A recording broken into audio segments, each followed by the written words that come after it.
100 years, humans thought they were alone in the Koprulu sector. They were wrong.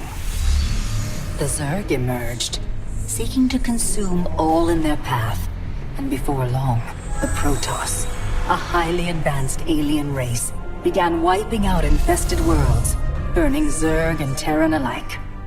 A three-way war, unlike anything humanity had ever faced, erupted almost overnight. All the while, a human civil war raged. Marshal Jim Raynor vowed to oppose the corrupt dictator Arcturus Minsk for the betrayal of the woman he loved, Sarah Kerrigan. Boys, how about that evac? Damn you, Arcturus. Don't do this. It's done. Helmsman, signal the fleet and take us out of orbit. Now. Kerrigan, a loyal operative, was left to die at the hands of the Zerg.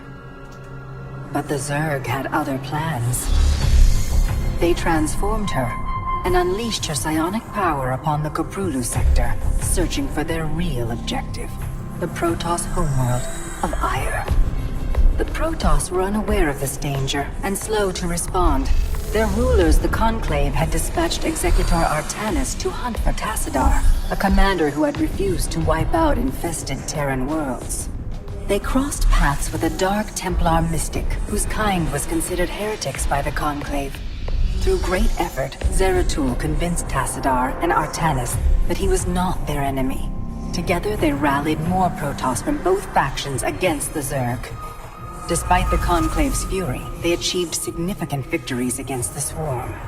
But when Zeratul struck down one of the Overmind's Cerebrates, his own mind was left vulnerable. From his thoughts, the Overmind gleaned Ire's true location, and the Swarm descended upon the Protoss homeworld with all their might and fury. It was Tassadar who kept the Templar from extinction that day.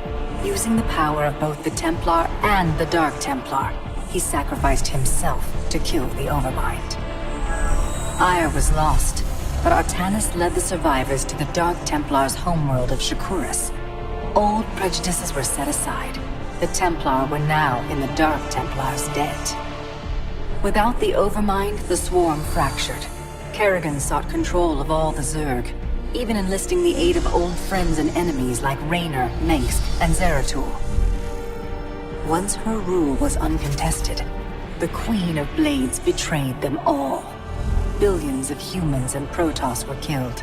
The Zerg stood unchallenged, but to the relief of all, the war seemed to end there.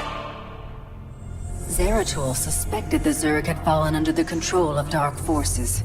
He uncovered prophecies stating that an ancient entity, Amon, was attempting to merge Protoss and Zerg lifeforms into an unholy hybrid, and that this evil might already have control of Kerrigan and her power. It was during this time that Executor Artanis, hailed as a hero, was made leader of both the Templar and the Dark Templar. As Hierarch, Artanis united both factions and promised to one day reclaim the glory they had lost on Ire. But such unity is only a dream for Jim Raynor. Mengsk still rules, and Raynor's small rebellion has counted for nothing against the Dominion's propaganda machine. Perhaps it is time for a new strategy.